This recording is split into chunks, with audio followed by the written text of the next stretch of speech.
बिल्कुल भी नहीं।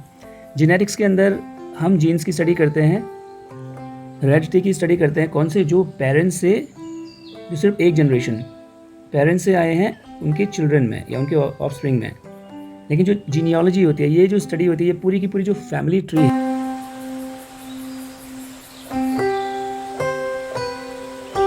Hello everyone, let's begin session 15। सबसे पहले इसमें वर्ड रूट्स है। वर्ड रूट्स सबसे पहले हमारे पास वीटस। वीटस होता है ओल्ड और इससे रिलेटेड वर्ड है वेटरन। वेटरन होता है जिसने फोर्सेस में बहुत लंबे टाइम तक काम किया है, उसको हम बोलते हैं, यानी कि एन एक्सपीरियंस्ड सोल्जर हो जाएगा हमारा वेटरन। इसके अलावा कोई भी व्यक्ति है, कोई इंसान है जिसको बहुत एक्सपीरियंस है किसी पर्टिकुलर फील्ड में, बहुत साल उसने उसमें काम किया है, तो उसको भी हम बोल सकते हैं एन एक्सपीरियंस्ड पर्सन को भी हम बोलेंगे वेटरन। बहुत ही अनुभवी जो हो चुका है किसी पर्टिकुलर फील्ड में, उसको हम वेटरन बोल सकते हैं। अगला है जीन। तो अगला हमारे पास जो वर्ड रूट है वो है जेनेसिस, जिसका मतलब होता है बर्थ, ओरिजिन, कोई चीज़ कैसे उत्पन्न हुई है, कहाँ से ओरिजिनेट हुई है। तो उससे रिलेटेड वर्ड्स हमारे पास अगले 6 वर्ड्स। पहला हमारे पास जीन। जीन क्या होता है? ये एक यूनिट होती है इन्फॉर्मेशन की। किसी भी सेल के अंदर, कोई भी ह्यूमन सेल के अंदर, किसी कोशिका के अंदर एक इन्फॉर्मेशन यूनिट होती है, मतलब एक सूचना की एक छोटी सी इकाई होती है जो क्या करती है, ये कंट्रोल करती है कि कोई भी लिविंग थिंग कैसे लगे, कैसे दिखेगी, किस तरह से बिहेव करेगी। तो ये जीन्स होते क्या हैं? ये जनरली जो है पेरेंट्स से ट्रांसफ़र होते हैं बच्चों में। बच्चों को हम ऑफ स्प्रिंग भी बोलते हैं। So parents two of spring जिनका जो ट्रांसफ़र होते हैं, तो होते क्या है, ये अ यूनिट ऑफ इंफॉर्मेशन। इसको हिंदी में हम बोलते हैं ज्ञान तंतु। तो हम बोल सकते हैं जीन क्या है? Unit of information. एक इन्फॉर्मेशन की एक यूनिट है सेल के अंदर, किसी भी सेल के अंदर, विच इज़ पास, जो कि पास होती है from parents to offspring. Parents से जो उनकी संतानें हैं उनमें जो पास होती है। और इस प्रोसेस को हम क्या बोलते हैं?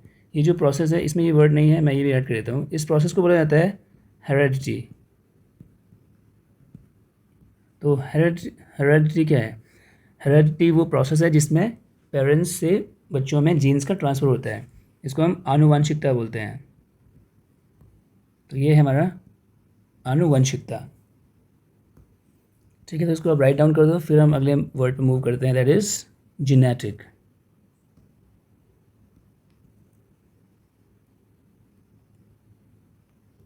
तो आईसी हमारा एडजेक्टिव सफिक्स होता है, यानी कि ये हो जाएगा रिलेटिंग टू जीन्स और हेरेडिटी।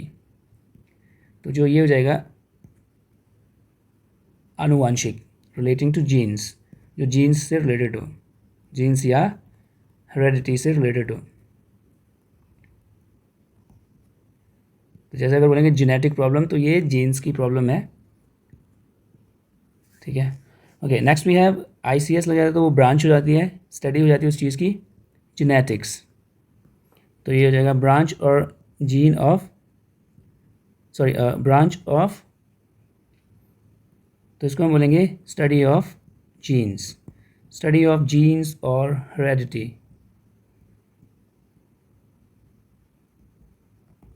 ठीक, नेक्स्ट वी हैव जीनियोलॉजी। अब जीनियोलॉजी क्या होता है? लॉजी भी स्टडी होता है, लोगोज, और जीन भी यहाँ पे वही मतलब है इसका, जीन्स। पर क्या ये दोनों सेम है? बिल्कुल भी नहीं। जेनेटिक्स के अंदर हम जीन्स की स्टडी करते हैं, हेरेडिटी की स्टडी करते हैं, कौन से जो पेरेंट्स से, जो सिर्फ एक जनरेशन पेरेंट्स से आए हैं उनके चिल्ड्रन में या उनके ऑफस्प्रिंग में। लेकिन जो जीनियोलॉजी होती है, ये जो स्टडी होती है, ये पूरी की पूरी जो फैमिली ट्री है, पूरी की पूरी जो फैमिली ट्री है, जो वंशावली है पूरी भी किसी की, जो फैमिली ट्री की स्टडी है, उसको हम बोलते हैं जीनियोलॉजी। फैमिली ट्री, या इसके लिए एक और वर्ड है एंसेस्ट्री। एंसेस्ट्री, जो हमारे पूर्वज हैं उनकी जो स्टडी होती है पूरा का पूरा, उसको हम बोलते हैं जीनियोलॉजी। तो जेनेटिक्स होता है सिर्फ उन जीन्स की स्टडी जो पेरेंट्स से चिल्ड्रन में आते हैं, और जीनियोलॉजी है पूरी की पूरी फैमिली ट्री की स्टडी करना, हमारे पूर्वज कैसे दिख। जैसे आपको अगर आप अपनी जीनियोलॉजी, अपनी फैमिली ट्री की स्टडी करेंगे, और आपको जो है फिर जैसे जैसे आप डीप जाते जाओगे तो आपको पता चलता रहेगा कि आप कैसे जो है आपके पूर्वज कौन थे, ठीक है, आपकी पूरी पूरी फैमिली ट्री किस तरह से आगे बढ़ी है। तो उस स्टडी को हम बोलेंगे जीनियोलॉजी। और जीनियोलॉजिस्ट क्या हो जाएगा? तो जीनियोलॉजिस्ट हो जाएगा स्टूडेंट ऑफ जीनियोलॉजी। IST क्या होता है?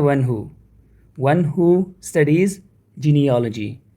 तो ये हो जाएगा स्टूडेंट ऑफ या student of genealogy. Next we have genital. Genital होता है हमारे जो रिप्रोडक्टिव ऑर्गन्स होते हैं, रिप्रोडक्टिव या सेक्सुअल ऑर्गन्स जो होते हैं उनसे संबंधित है। तो जो ह्यूमन हो चाहे एनिमल्स हो, उनके रिप्रोडक्टिव या सेक्सुअल ऑर्गन्स से संबंधित जो भी होता है उसको हम बोलते हैं जेनिटल। और अगर इसमें एस लगा लो मैं, तो जेनिटल्स हो जाता है रिप्रोडक्टिव ऑर्गन्स, जो प्राइवेट पार्ट्स हैं उनको बोला जाता है genitals. Next we have congenital. तो कन का मतलब होता है विद, जेनिटल मतलब जेन मतलब होता है बर्थ, और ए एल हमारा एडजेक्टिव सफिक्स है। तो यानी कि ये उसकी बात हो रही है जो कि जन्म से ही होता है। So something that starts at the birth या which is present from birth, जो कि हमारा जो है प्रेजेंट होता है कब से? जन्म से ही। जो जन्म से ही शुरू हो जाता है उसको हम बोलते हैं कंजेनिटल। तो अगर किसी को कोई प्रॉब्लम है, कोई बीमारी है जो जन्म से ही है, तो उसको बोला जाता है कंजेनिटल प्रॉब्लम, कंजेनिटल एलमेंट। कोई बीमारी है जो कि जन्म से ही है उसको हम बोलते हैं कंजेनिटल एलमेंट बोल सकते हैं, कंजेनिटल हेल्थ प्रॉब्लम बोल सकते हैं, ठीक है। तो ये हो गया हमारे कुछ वर्ड्स, और क्विकली जो है एक्सरसाइज के थ्रू इनको रिवाइज कर लेते हैं। सो स्टार्टिंग एट बर्थ, जो जन्म से शुरू हो जाता है, अभी अभी पढ़ा हमने वो वर्ड, हो जाता है congenital. One who studies family tree, जो फैमिली ट्री या एंसेस्ट्री की जो स्टडी करता है उसको हम बोलेंगे वन हु। आ गया है तो ये आ जाएगा हमारा जीनियोलॉजिस्ट। पार्टिकल दैट ट्रांसमिट्स, वो कण जो ट्रांसमिट करता है हेरेडिटरी कैरेक्टरिस्टिक्स, जो आनुवंशिकता के लक्षणों को ट्रांसमिट करता है। ट्रांसमिट मतलब पास करता है, तो क्या हो जाता है वो? उसको हम बोलते हैं जीन। स्टडी ऑफ एंसेस्ट्री और फैमिली ट्री, इसकी जो स्टडी होती है एंसेस्ट्री और फैमिली ट्री की, क्या बोलते हैं उसको? Genealogy. Referring to characteristics passes on to offspring by parents. Referring मतलब से संबंधित, किसको रिफ़र करता हुआ? उन लक्षणों को जो पास किए जाते हैं पेरेंट्स के थ्रू ऑफस्प्रिंग में। तो कौन से होते हैं वो?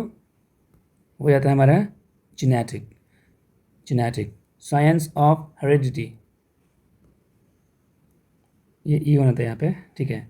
जो हेरिडिटी है यानी कि जो आनुवंशिकता की जो साइंस है, क्या बोलते हैं उसको? जेनेटिक्स। ओल्ड हैंड या लॉन्ग सर्विंग, बहुत टाइम से सर्व करता हुआ ओल्ड हैंड, उसको हम बोलते हैं वेटरन। रिप्रोडक्टिव ऑर्गन्स, जो रिप्रोडक्टिव ऑर्गन्स है उनसे संबंधित है, उनसे संबंधित क्या हो जाएगा हमारा? जनन संबंधी जो हमारे ऑर्गन्स हैं उनसे रिलेटेड जो हो जाएगा वो हो जाएगा जेनिटल, ठीक है। तो इस तरह से जो है हमारा ये छोटा सेशन था, ये हो चुका है कंप्लीट। मिलते हैं अगले सेशन में। Until then, take care, stay blessed, keep learning. जय हिंद।